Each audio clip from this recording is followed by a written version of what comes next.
The infamous Christmas dinner. Legend has it, 73% of people crumble under the pressure, and even the most prepared hosts can come undone. So today I'm going to walk you through a step-by-step guide to a seamless feast, where we're going to minimize the time spent in the kitchen on Christmas Day and maximize the time that you get to spend with your friends and family. Huge thank you to Australia Land for sponsoring this video. Let's get stuck in. The single most important piece of advice that I can give you, if you take one thing from this video, and that is to do everything you can the day before. We're gonna get our veggies ready. We're gonna get our lamb ready. It's all gonna be ready to go so that on Christmas Day, we're just kind of cooking. We're not doing any prep. So first thing we need to do is one of the most important things about a roast meal, the gravy. Now I'm a Kiwi, so this year we're doing lamb, roast lamb, and I love roast lamb. It's one of my favorite pieces of meat ever. So I'm gonna do a gravy that's shallot and sherry vinegar. Now the reason I like the shallots and sherry vinegar with lamb is because I think that it complements the lamb really well. The sweetness of the shallots and the sweetness of the vinegar works really well with the lamb, which can be a stronger flavor to some people sometimes. So first things first, we need some lamb trimmings. So talk to your butcher. When you go in to buy your meat at Chrissy, say, hey mate, I really need some lamb trimmings for my gravy, and they'll oblige. They'll have heaps of the stuff. Sometimes you might have to go back the next day because they might have been done prepping for the day, but they'll definitely oblige. You want a mixture of fat, lean, connective tissue, whatever they've got. The other most important factor is stock. If you're gonna make your own stock, link above here for a stock video. Go to your butcher at the same time and get your bones for that. But hot tip, if you're like, Andy, don't be ridiculous. It's Christmas, I'm not making my own stock. I get it, that's fine. Ask your butcher as well. Most butchers will sell good quality stock also. So we've got a saucier, add a couple of tablespoons of neutral flavored oil and let that come up to temperature. So I've got 5 shallots here. These two big ones, they're for the gravy. These are for the garnish. I want some bits of nicely cooked shallot through our gravy at the end. Cut your shallots in half. Just slice them, rough slice, it doesn't matter. These are gonna get cooked out and then removed. We're just after their flavor. So why shallots over onions? They're a more subtle flavor. They're not quite as strong. Let's get this lamb in. We're gonna add a small pinch of salt, and then we really wanna get some good color on that. So leave that to do its thing. 1 carrot, just slice it. 1 stick of celery, again, simply sliced.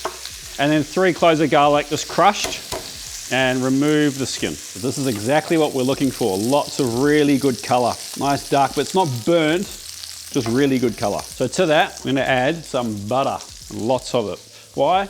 It's Chrissy, that's why. We're after maximum flavor here, full power. So we're not actually making a roux with this gravy this time. We're gonna thicken it with corn flour.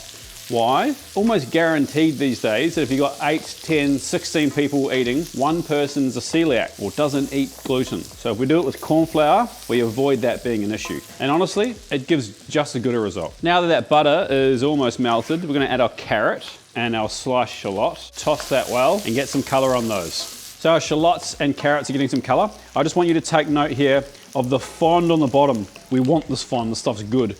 But you don't want it to burn, right? So keep an eye on it. If it does start to look like it's burning, turn your heat down a bit, add a little bit of stock just to stop it from catching, but you do want to develop that fond. Next, we're gonna add our garlic and our celery, and we're gonna add some tomato paste. Not heaps, maybe 1 tablespoon. I don't want like tomato flavor, but adding the tomato paste does add a level of richness and umami, because tomatoes are full of MSG. Stir that through.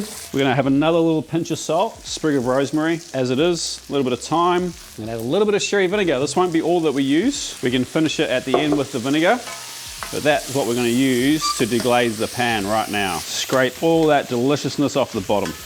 Time for the stock. I hate this jug so much. I don't know who designed this jug, but they didn't do a great job. Just gonna do this. So that was 2 liters of stock. I think each person needs access to about 200 mils of gravy. So once this is reduced, we'll probably end up with 1.8, 1.7 liters of gravy at the end. So that's enough for 8 to 10 people almost. We're gonna let that simmer and just all those flavors come together, and we wanna reduce it a little bit and taste it, then we'll thicken it and we're good to go. We'll make sure our seasoning's correct, then we'll pass it, and all we need to do tomorrow is heat it up. So while our gravy's doing its thing, we're just gonna dice these shallots relatively fine. I like a few things in my gravy sometimes, every now and then, might be controversial. People have very strong opinions on gravy. So I just got just over a tablespoon of butter heating up. Just gonna saute these, a little bit of color, and set them aside. Wouldn't be Chrissy dinner without roast spuds, would it? So these are Dutch cream potatoes. I think they make great roast potatoes. One of the things I encourage you to do is to peel your potatoes the day before your dinner. Leave them in the fridge, covered in clean, cold water. They'll be perfectly fine overnight. We're gonna cut them now as well. So you want your potatoes all roughly the same size. I think like that size is the perfect size potato. How big is that, Chef? How big is that? That's a great question, Mitchell. I'd say it's slightly larger than a golf ball. Oh, what do you do with that?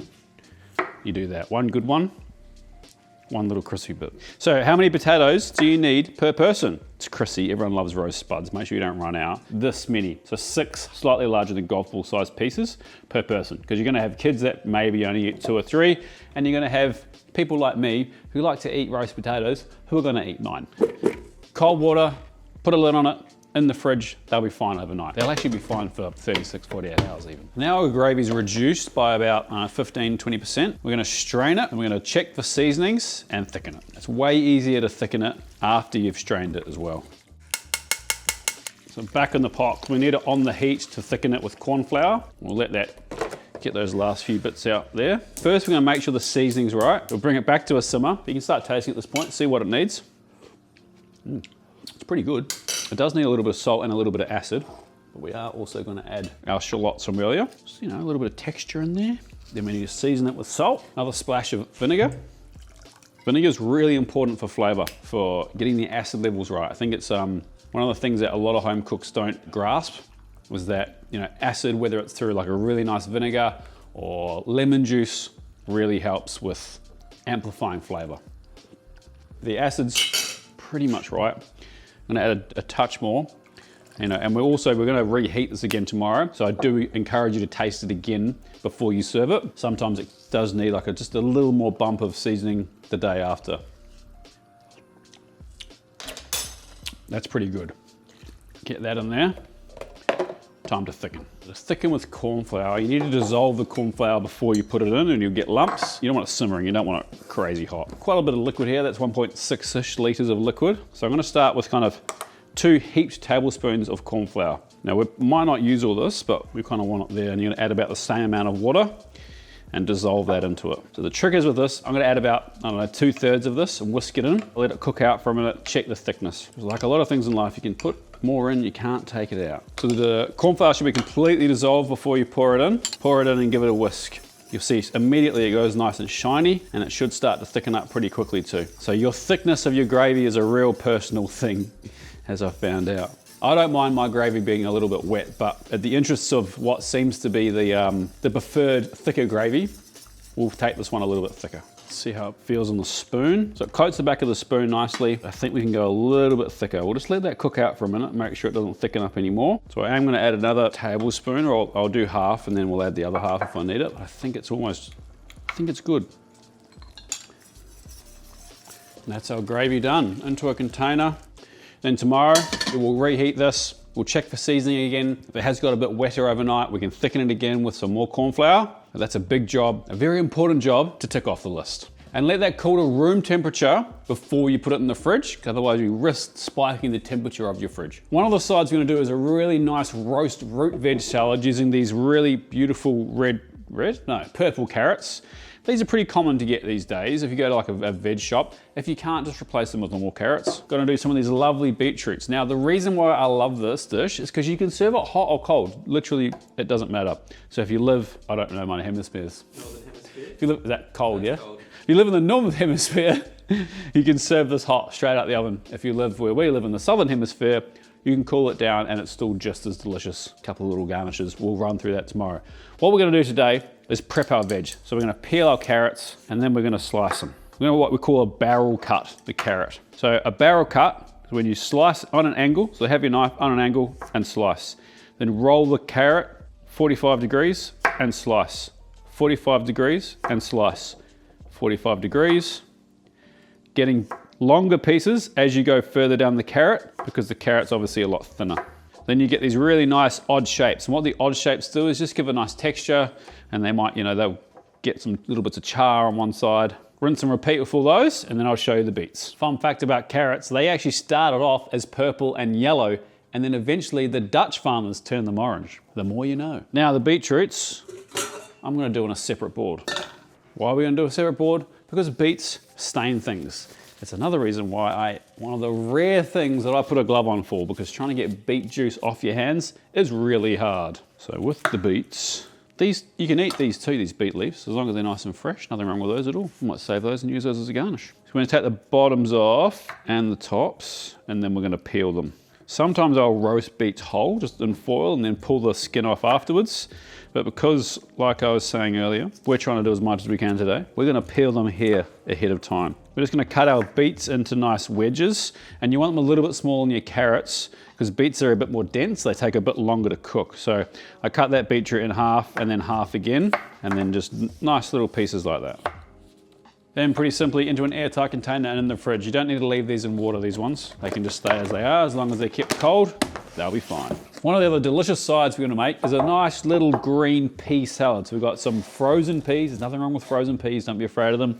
Some sugar snaps and some snow peas, I think I got that right. All we need to do is blanch all this, cool it right down, drain it well, and then tomorrow we're gonna make a lovely little dressing, and we've got some burrata to serve on top as well, because everyone loves burrata at the moment. To prep these is super simple. You have this top where it's growing from, just break it and pull it down. That just gets that fibrous piece off. Same thing for these, top, pull down.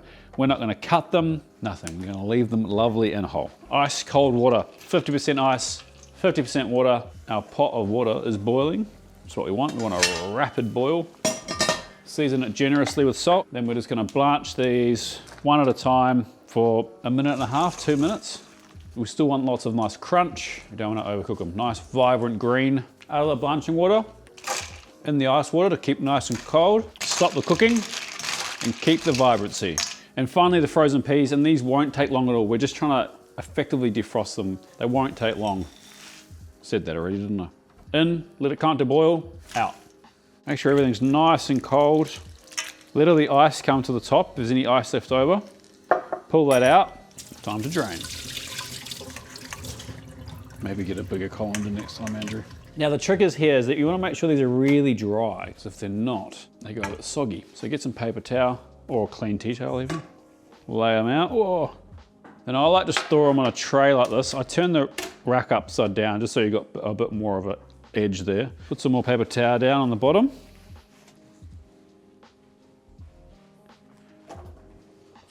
There was probably a more elegant way to do that, but here we are. But we didn't lose any. So why go to all this effort and make a massive mess? Well, having that rack there just keeps that off the bottom. So if the paper towel does soak up any water, it's got somewhere to go, and it will mean that the veggies will stay nice and vibrant still. You also don't want any moisture left on these veggies tomorrow, because we're gonna dress them in a little dressing, and if they've got any moisture on them, the dressing's not gonna stick to it anymore. Cover with plastic in the fridge till we're ready for them tomorrow. The star of the show, a roast leg of lamb growing up for us was always something that we ate on special occasions like birthdays and the holiday season.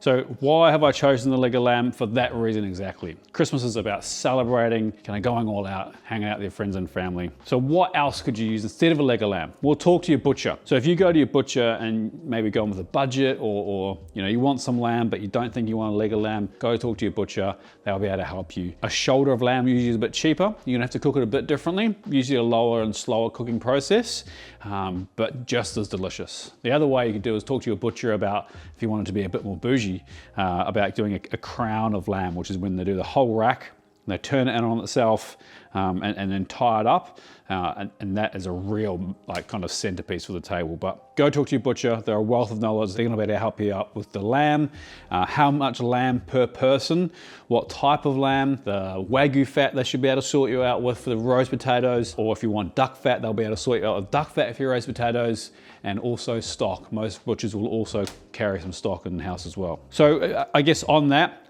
this is a 3 kilo leg of lamb, and this should comfortably feed 8 people. If you're big eaters, it'll feed 6. We're gonna get this ready, so it's just, all we have to do tomorrow is turn the oven on, heat it up and put it in. So we're gonna stud it with garlic and rosemary. So I've got some garlic cloves here, and I've cut them down to about this size, which is a big garlic clove cut into 4. A small garlic clove I've just cut in half. We've got some rosemary, so I'm gonna cut some pieces about, ran away from me, about that big. It's a great way to impart some flavor deep within the lamb. And we're gonna take a boning knife or a thin, sharp knife and look for these nice big bits with a bit of depth to them. So you can push it, there's a fair amount of meat under there.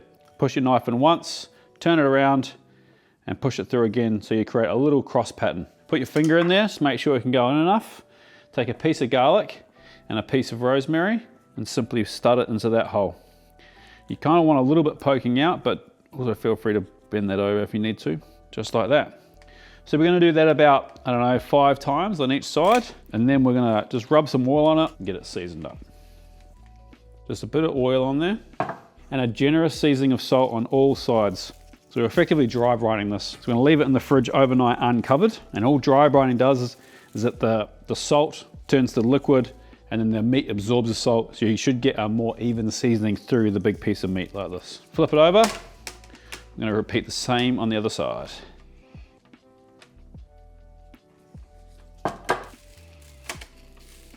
So all this extra rosemary, I just leave it on the tray underneath it. We will put a bit of water in this tray before we roast it tomorrow, help the humidity in the oven. So that'll just help fragrance that water a little bit.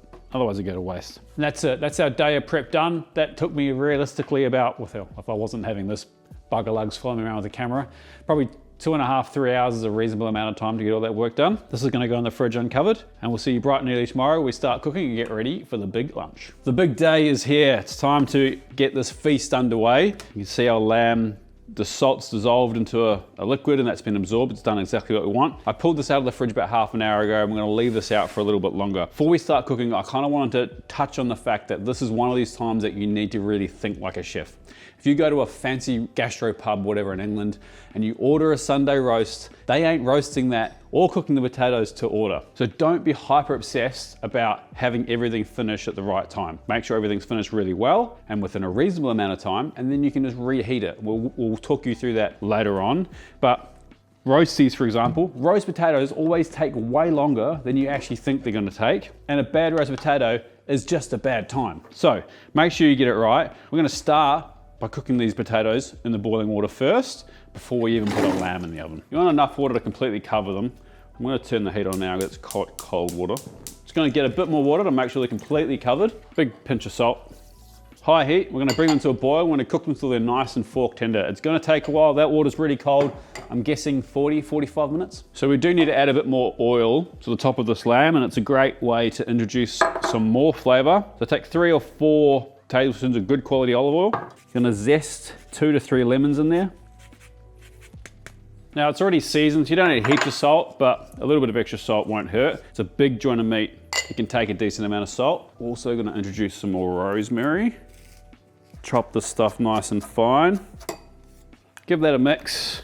We'll get the underside first. Rub it in and over the top.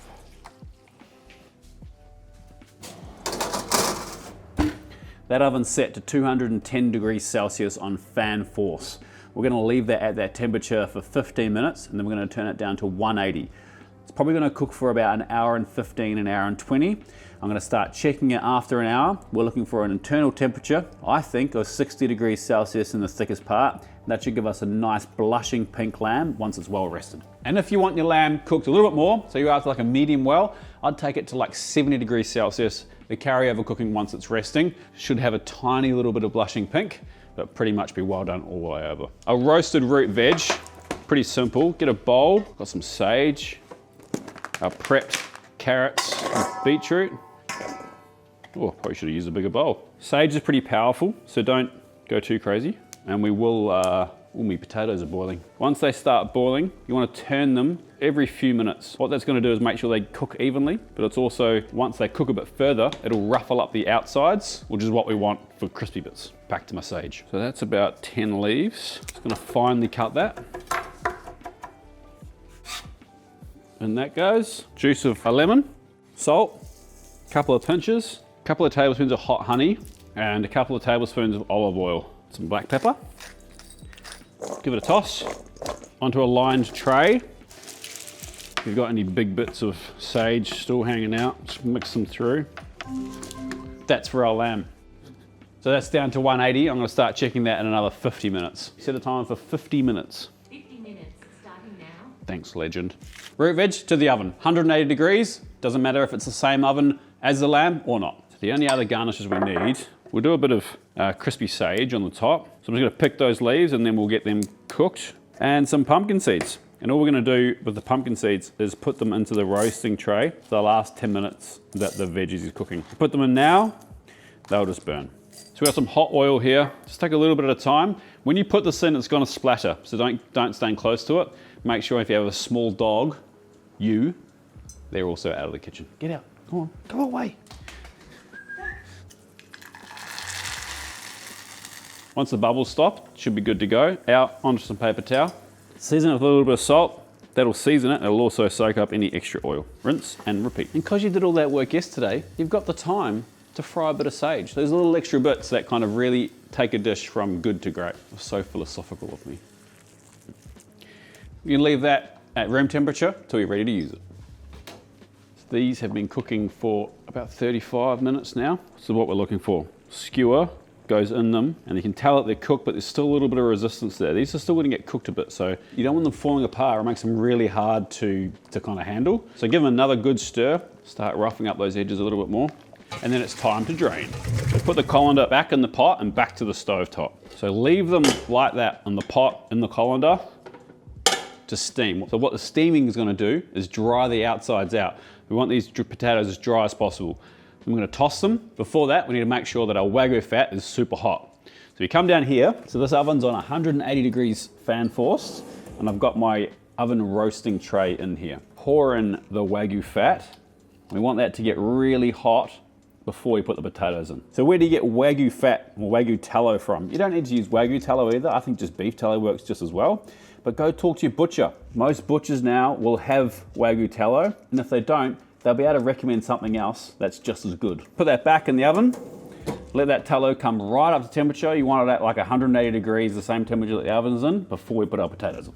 All right, this fat is nice and hot now. You can be really careful. If you don't feel confident lifting that out of the oven, then you can do it in the oven. But it is better if you lift it out because the oven doesn't drop temperature. Anyway, if you don't feel comfortable, leave it in the oven on the tray. And if you've got a nice thick oven tray like I have, I also like to turn the heat on underneath it, and that just keeps that oil nice and hot while we're doing this next step. So, potatoes in the colander. We're gonna toss these. They're nice and dry. What we're trying to do is rough up the outsides. You don't want that to get too hot too, because you don't want it to catch fire. That's an issue. We're also gonna get a bit of salt on these. And this here is what you're looking for. A cooked potato, all these little bits. I don't know why my arm's like this. Could probably just turn the potato around. This little craggy bit, that's what you want. Okay, carefully, using a pair of tongs, place your potatoes in the hot oil. So you're gonna do them in a line like this, don't just do it randomly, because once we get to the end, we're gonna go back through and flip them over. And why do we do that? So that we've got Wagyu tallow on all sides of the potato before we put it in the oven. So all our spuds are in. Start baking at the top, just carefully, it might actually be easier to do it with a spoon, just roll them over. Now, I've got about 5 cloves of garlic here. Carefully place that in. I've got a big sprig of rosemary. I'm gonna break that into 2, put that in. That's just gonna infuse that oil as it's cooking. Back to the oven. In that goes, 180 degrees. After about 25 minutes, we'll flip them again. Should take another 20 minutes after that, and they should be good, but you can't rush a delicious crispy potato.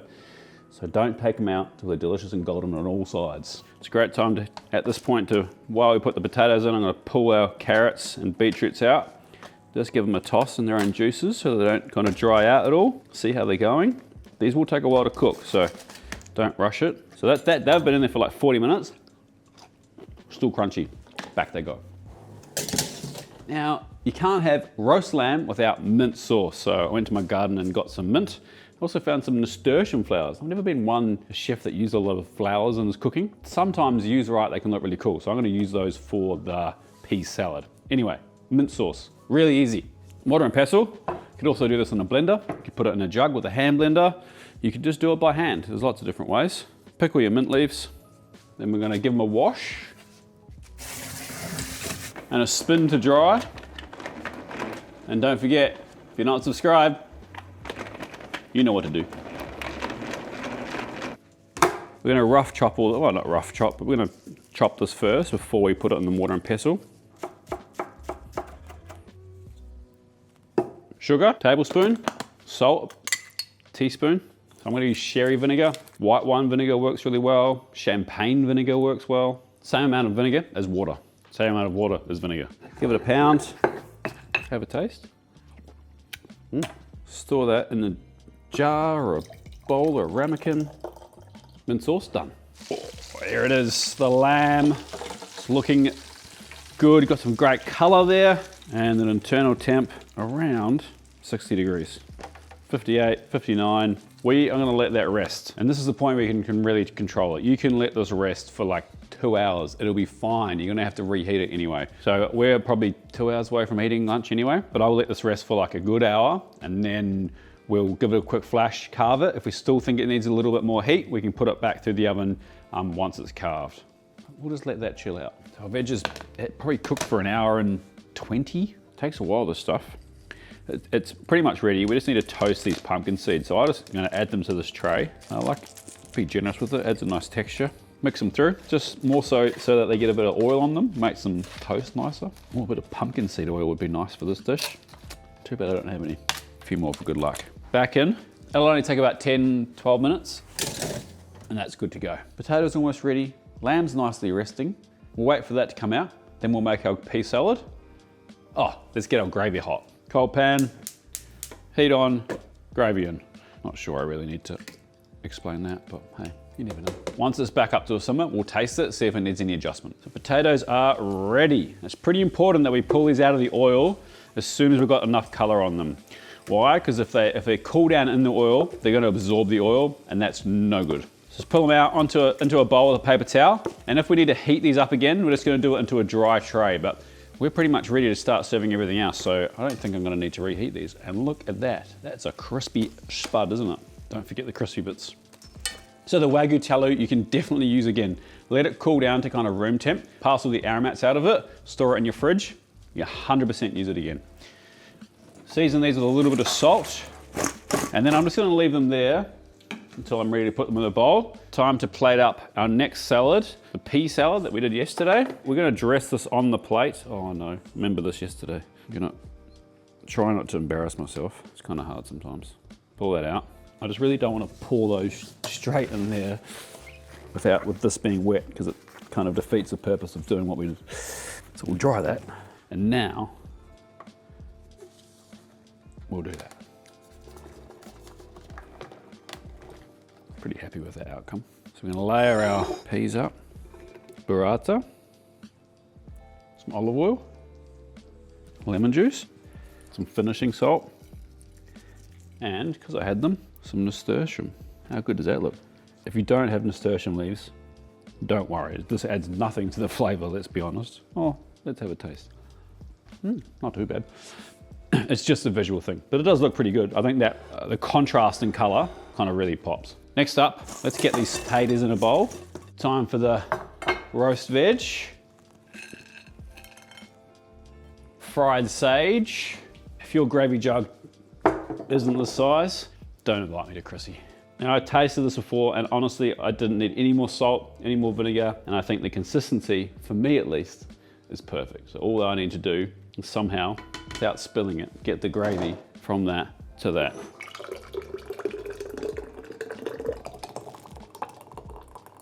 Almost.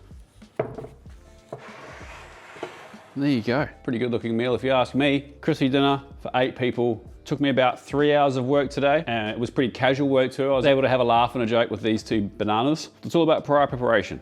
Thinking about what you're gonna do, getting everything you want to get done the day before. But stick around if you want to see me show you how I carve this roast leg of lamb. And like I was talking about earlier, if you cook your roast potatoes and they sit out for an hour, hour and a half at room temperature, it's fine. Just put them back into a dry tray, back into the oven at 180 for 10, 15 minutes, and they will be fine. It's the same deal with this. With your lamb, if you've rested it for an hour, I'd put it back in whole for 10 minutes max. If you still pull it out and you're not happy with the temperature, then just flash it through this oven in a dry pan, maybe a little bit of oil on the top for another 5 to 10 minutes once it's carved. Your gravy, that's pretty easy to keep hot, but don't be afraid to reheat food once it's cooked, because every single restaurant in the world would do it as well. Almost forgot the mint sauce. All right, to carve this, your leg of lamb will have 2 sides. This side will have a lot of meat on it. All we're gonna do is run our blade next to the bone, all the way down. When you reach the bottom, push it away and cut all the way through the joint.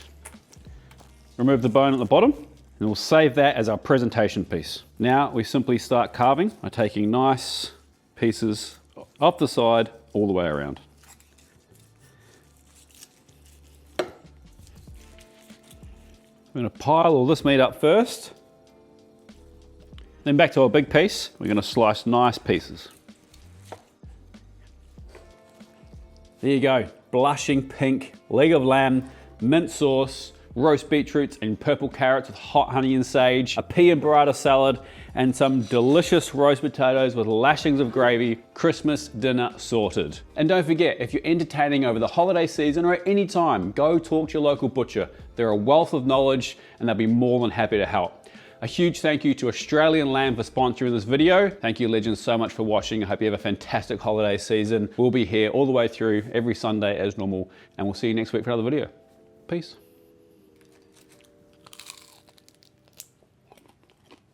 Yum.